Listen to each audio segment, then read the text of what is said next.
ചെറുതെങ്കിലും ഇമിണി വലിയ കാര്യം.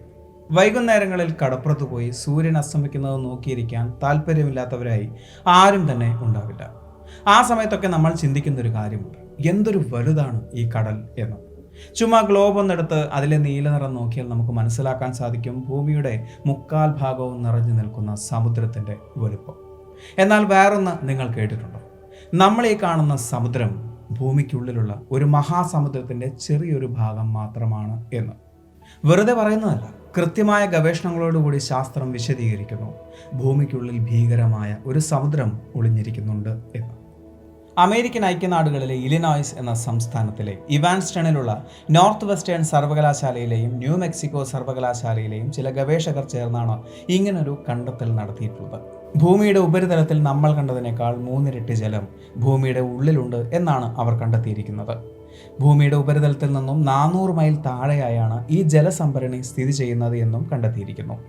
ഉപരിതലത്തിൽ നിന്നും ഏതാണ്ട് 525 മുതൽ 660 കിലോമീറ്റർ താഴേക്കായി ഉയർന്ന താപനില കൊണ്ടും മർദ്ദം കൊണ്ടും രൂപപ്പെടുന്ന മഗ്നീഷ്യം സിലിക്കേറ്റിന്റെ ഉയർന്ന മർദ്ദഘട്ട രൂപമുണ്ട്. റിംഗ്വുഡൈറ്റ് എന്നാണ് ഈ ഒരു പാറ അറിയപ്പെടുന്നത്. സ്പോഞ്ച് പോലെയാണിത് എന്നാണ് പറയപ്പെടുന്നത്. അതായത് ഒരു സ്പോഞ്ചിൽ എപ്രകാരം ജലം സൂക്ഷിക്കപ്പെടുന്നു അപ്രകാരം നമ്മുടെ സമുദ്രത്തെക്കാൾ 3 ഇരട്ടി ജലം അതിൽ സൂക്ഷിക്കപ്പെട്ടിരിക്കുന്നു എന്ന്. അതും നമ്മൾ ഇതുവരെ കണ്ട് ശീലിച്ചിട്ടില്ലാത്ത, ഐസ് പോലെയോ നീരാവി പോലെയോ ദ്രാവകം പോലെയോ അല്ലാത്ത, നാലാമതൊരു നമുക്ക് പരിചയമില്ലാത്ത സ്റ്റേറ്റിൽ. വർഷങ്ങൾക്ക് മുമ്പ് മുതൽ തന്നെ ഗവേഷകർക്ക് അങ്ങനെ ചില സംശയങ്ങളുണ്ടായിരുന്നു. അതായത് ഭൂമിയുടെ ഉള്ളിലേക്ക് ഏതാണ്ട് 250 മൈൽ മുതൽ 450 മൈലിനുള്ളിൽ ജലം സൂക്ഷിക്കപ്പെട്ടിരിക്കുന്നുണ്ട് എന്നൊരു സംശയം. 2014 ജൂൺ 13 ആദ്യമായി അങ്ങനെ ഒരു തെളിവ് കണ്ടെത്തുന്നത്. അതായത് ഭൂമിയുടെ ഉള്ളിലെ ഭൂമിയുടെ മാന്റിലിൽ ട്രാൻസിഷൻ സോൺ എന്നറിയപ്പെടുന്ന ഒരു ഭാഗത്ത് നമ്മുടെ സമുദ്രത്തേക്കാൾ 3 ഇരട്ടി ജലം സൂക്ഷിക്കപ്പെട്ടിരിക്കുന്നുണ്ട് എന്നതിൻ്റെ തെളിവ്.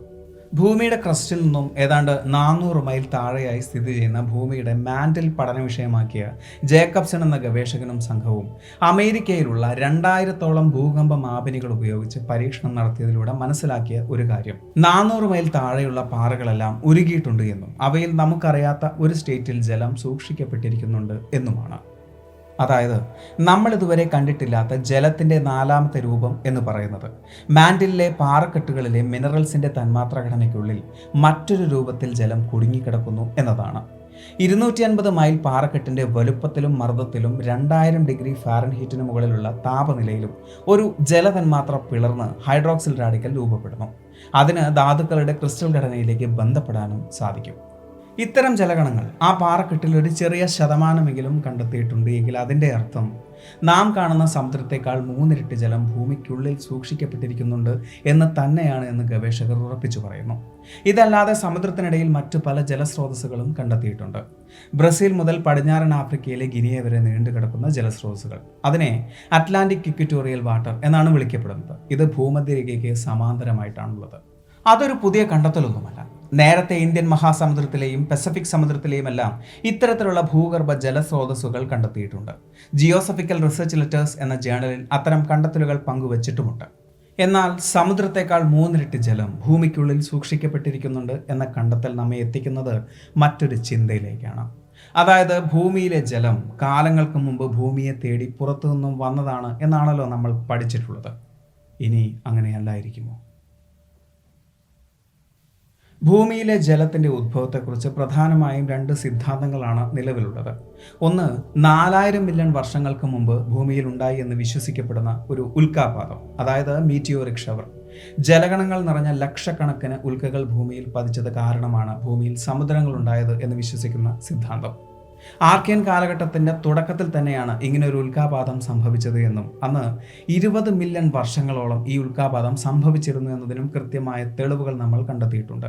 അത്തരം ഉൽക്കകളിൽ നിന്നും വന്ന ജലഗണങ്ങളാണ് സമുദ്രത്തിന് കാരണമായത് എന്ന് വിശ്വസിക്കപ്പെടുന്നതാണ് ഒന്നാമത്തെ സിദ്ധാന്തം.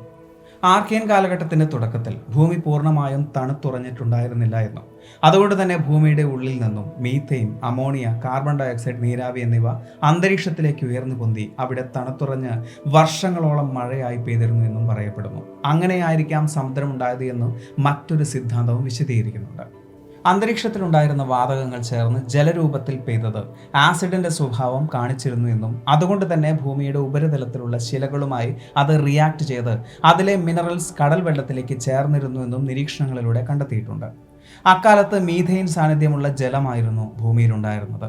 പച്ച നിറത്തിലായിരുന്നത്രേ ഭൂമിയുടെ സമുദ്രത്തിന്റെ നിറം. അന്നുണ്ടായിരുന്ന ഭൗമപാളികൾ എപ്പോഴും നീങ്ങിക്കൊണ്ടിരിക്കുന്നവയായിരുന്നു. അതുകൊണ്ട് തന്നെ അവ പരസ്പരം കൂട്ടിയിടിക്കുകയും ഒന്ന് മറ്റൊന്നിനടിയിലേക്ക് പോവുകയും ചെയ്യുന്ന പ്രതിഭാസങ്ങൾ ഉണ്ടാവുകയും ചെയ്തിരുന്നു. അത്തരം പ്രതിഭാസങ്ങളെ ഗവേഷകർ സബ്ഡക്ഷൻ എന്നാണ് വിളിച്ചിരുന്നത്. ഈ ഒരു പ്രതിഭാസം കാരണം കൊണ്ട് തന്നെ ഓക്സിജൻ നിറഞ്ഞ മാഗ്മ രൂപപ്പെടുകയും ചെയ്തു. സബ്ഡക്ഷന്റെ ഭാഗമായി ഭൂമിക്കടിയിലേക്ക് പതിക്കുന്ന ഓക്സിജനുള്ള സമുദ്രജലം മാന്റലിൽ വെച്ച് അതേ അളവിൽ ഓക്സിജനുള്ള മാഗ്മയായി രൂപപ്പെട്ടു.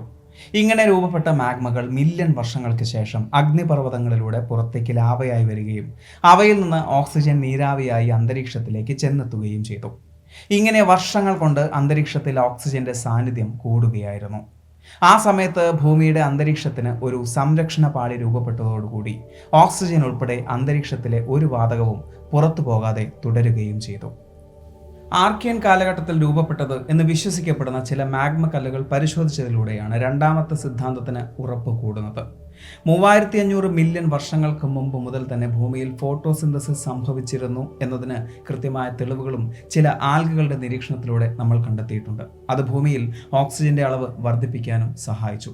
അങ്ങനെയായിരിക്കാം ഒരുപക്ഷെ ഇന്ന് നമ്മൾ കാണുന്ന ജലമുണ്ടായിട്ടുള്ളത്.